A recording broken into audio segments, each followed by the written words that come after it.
Is your website not ranking in search results? Keep watching to learn why that's happening and what to do about it. Have you ever made something that wasn't as big of a hit as you thought it'd be? I know I have. Man, all that work to make my special chocolate-covered pizza and no one even gave it a chance.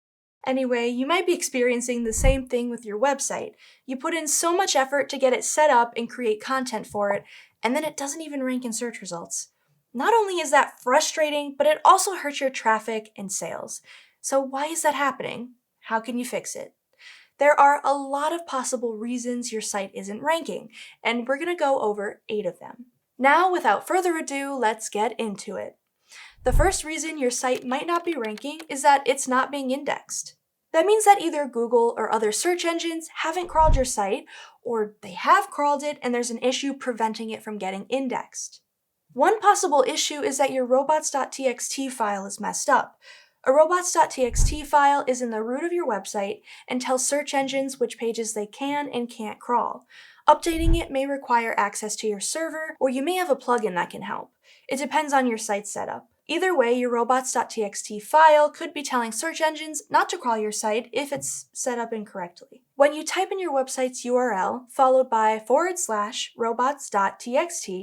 you'll likely see this file, if it exists. You'll want to make sure you're not blocking or disallowing any search engine crawlers from the pages you want indexed. Important symbols here. The asterisk after user agent means you want all the little robots visiting your site to follow your directions. When you're aiming for a specific search engine or a specific bot, you would use something like Googlebot or Bingbot. If your robots.txt file uses the asterisk for user agent followed by disallow and /, you're blocking all crawlers from your website. Don't do that. There may be pages you do disallow from search engines, like maybe certain download or thank you pages. You'll have to be specific in your robots file. The setup is totally up to you. Again, actually updating this can be a little complicated, so just know that the file lives in the root of your website. You can actually test your robots file for issues in the settings of Google Search Console, so that could be a good place to start. Say your robots.txt file is perfect. Google Search Console can actually help you pinpoint other issues. The page indexing report will tell you which pages are just fine and which may need your attention. You might also have a website penalty from Google if there's anything on your site that violates their policies, like keyword stuffing or spam. Surprise, surprise, you can check Google Search Console to see if you have any of these issues. And if you do, it should have a little bit of guidance on a solution. Another possible reason your site isn't ranking is that you just need to wait longer. I know, waiting is not fun. You have a lot of content you want to appear, and time is money. But ranking in search engines can take time, especially if you don't have a strong web presence already. SEO is not like paid advertising, where your ads start showing up as soon as you launch them. But even with paid advertising, it takes time for both you and the ad platform to gather data and begin to really optimize your bids and everything else. But back to SEO. If you just launched your site last week and it's not ranking yet, that's okay. You shouldn't expect it to rank. It could take several more weeks or even months for it to start ranking.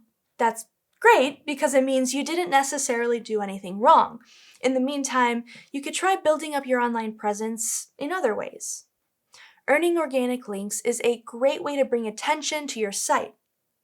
Try building relationships with relevant publishers and other website owners so they link to your content in theirs. Start sharing your content on social media, and of course, launch ads that direct people to your website. Give your site more time to earn those high organic rankings. Now, if your site has been up for a long time and it's still not ranking, that does indicate the problem is something else, and you don't need to keep waiting. One source of the issue could be your on-page optimization. Your website isn't guaranteed to rank well just because it gets indexed. You're competing against a lot of other websites in the search results, so if you want to rank above them, you have to optimize your website for the ranking algorithms, and of course, for the people viewing it. There are several ways you can do that, but a good rule of thumb is to think about the user experience. Is your site easy to navigate? Can site visitors easily find the info they're looking for? Do all the technical aspects of your site work well? On the content side of things, are you meeting the user's informational expectations with what you cover on your page? This is search intent, and I'll get into that more in just a bit. When you optimize all of those things, your on-page optimization is probably in good shape. To give a more specific example, you should make sure your site is mobile-friendly. Google prioritizes mobile sites when it's crawling and indexing, so if your site is wonky on a mobile device, you could be in some ranking trouble. And also, you should check how quickly your pages are loading. If they take too long to load, and by too long, I mean more than a few seconds, they're not going to rank very well. People hate that, which means search engines hate that. Now finally, make sure to include relevant keywords in your content so Google knows which searches to rank that content for. Relevant keywords. Relevant. And even if they're relevant, don't stuff them everywhere. Your content needs to be readable. Speaking of content, you might not be ranking because of thin or duplicate content. Thin content refers to content that doesn't offer any value. Like, you fill up the page with words, but you don't really offer anything new or helpful. Or you generate thousands of bland and unhelpful AI pages just so you have them. Don't do that. Duplicate content refers to content that's seemingly copied from another page. So if you publish a page that's really similar to an existing page, either on your site or another site, Google will probably view it as duplicate content. Thin and duplicate content are not great for your rankings, so if you have any of that on your site, you're not setting yourself up for success. The good news is you can fix it by just revising your content. We know revising can take time, but it's very necessary. If you find any thin content on your site, rewrite it to offer more helpful information. And if you find duplicate content, rewrite it to be more original. If someone can generate loads of AI content that is pretty similar to what you come up with on your own, it means you need to make your content more original. You have expertise and experience in your industry. Let that show. Whether you incorporate expert quotes, videos, or other detailed insights, make sure your content has lots of unique information to offer people. Find an angle or include bits of information that are unique to you. It's also important to consider search intent as a ranking factor. I said we'd get here earlier, and here we are. Search intent is the reason someone searches for a particular topic. When you create a piece of content that targets a specific keyword, you need to make sure that your content addresses the search intent for that keyword. If you're not sure what the search intent is, the quickest way to find out is to look at the pages that are currently ranking for it. So for example, let's say you target the keyword roofing services pricing. Before you write the page, do a search for that keyword. If you see a bunch of pages from businesses where they list their own pricing, that's the type of page you should aim to create. If that is what dominates the SERPs, it's a good indication that people want prices with their search. They aren't looking for a history of roofing costs, but they will benefit from a price list or even an estimate calculator. Maybe instead of company-specific prices, you see a list of pages that talk about roofing prices more generally based on research, giving the average cost across the industry. In that case, make sure your page does that too. If you target the wrong search intent, your page probably won't rank. You're not giving people what they need, and search engines will take that as a sign that you should not be ranked at the top. Of course, it is also possible that you're just targeting the wrong keywords to begin with. Some keywords come with a lot more competition in search results than others do. And especially if you're competing against bigger companies with higher brand authority, it's not an easy way to the top. That's why it's a good idea to focus on targeting long-tail keywords, which are several words long instead of single-word terms. So think red gym sneakers rather than sneakers, or plumber for new construction rather than plumber. Because they're longer and more specific, long-tail keywords tend to have less competition and they reach a more precise audience. So they might not have a big volume, but you're reaching more relevant searchers. If you aren't targeting any long-tail keywords on your site at the moment, you should start doing that. Now, as long as your on-page optimization is good and you're meeting the search intent for those keywords, you'll probably see your rankings start to improve. But keep in mind that rankings change, no matter how well optimized your pages once were. You have to keep an eye on your keywords to see if they move down in the SERPs. Now, when that happens, it's time to reevaluate and start the cycle over. Another potential issue with your website is your backlink profile. Backlinks occur when third-party websites link to your content. Not all backlinks are equally helpful, though. You want to earn backlinks from reputable websites because then search engines like Google will view your site as reputable too.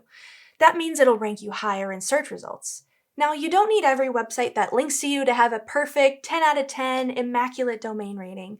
A healthy, natural backlink profile consists of links from websites of all kinds and levels of authority. Important note here, do not buy links and try to pass them off as natural links or start a link scheme that gets you a bunch of low-quality links. You just don't want too many low-quality, spammy sites pointing to yours. You can check your backlink profile with a tool like Ahrefs or SEMrush. They each have their own site quality metrics, but that should give you an idea of where you stand. If you notice a lot of spammy-seeming sites linking to you, don't panic. First, talk to an SEO expert before doing anything. They may be nothing to worry about, especially if you didn't buy those links or get them in a link scheme. You can disavow spammy links, but with much caution. Disavowing is basically telling Google that you don't want those links to represent your brand, and it can hurt your rankings when it's done incorrectly. This should really not be a tool that you use often. It's more so something to use if you or someone who previously owned your site bought links or got links from a link scheme. If a link earns you a manual action, that's also a sign to disavow. But you should not be disavowing every link from a low-quality site. They may not even be on Google's radar. Now, there are two ways to earn backlinks. The first and most important way is to create good content. I know good is vague. Let me elaborate. When your site content is genuinely helpful and informative, other websites are more likely to link to it. Things like original research, statistics, expert advice, and anything else that enriches someone else's content tend to be link magnets. So if someone writes a piece on how plumbers use AI in their day-to-day, and you have research that says 46% of plumbers use AI, that statistic would be a great addition to the third-party content. You may earn that link naturally, or have to reach out and ask for inclusion, but that's what I mean when I say you should enrich the other content with your own. Now, the second approach, which is more direct, is to go to reputable websites in your industry and look for broken or missing links. If you find any, you can contact the site owners and recommend that they replace the link with a fresh one to a relevant page on your website. But as you can probably guess, this doesn't always work. You may also spot a great opportunity, like the one in the plumbing example, where your data or even an image may enhance someone else's website. While link building often comes with lots of rejection, it can't hurt to ask if a site owner can link to you. The worst they can say is no, or just ignore your email. Now, it does help to build relationships with publishers over time so they trust your content and your reputation. It's easier said than done, of course. But moving on to our last point, backlinks aren't the only way to improve your site's reputation. You should also demonstrate your experience and expertise on your website. Your rankings might be low because search engines don't view you as an authority in your industry. Yes, links are a big part of that, just not the only part. You can improve your authority by providing proof of your expertise. Start by making sure your content is helpful, informative, and knowledgeable, not thin and generic. Remember, be better than what an AI tool can generate. That'll show people that you know what you're talking about. You should make sure to include some information across your site about how long you've been in business. It's also a good idea to include some case studies on your site that show how you've helped customers in the past using your expertise. If you have any certifications, make sure to highlight them. When search engines recognize you as an industry expert, they'll rank you much higher for industry-related keywords. You know what you're talking about, so why shouldn't you rank well? So there you have it. 8 different possible causes for your low rankings and solutions for making your website better. If you optimize your website for all of those areas, you should start performing better in search results. In the meantime, if you want to learn more about how to improve your online presence and drive more revenue, be sure to subscribe and check out some of the other helpful videos on our channel.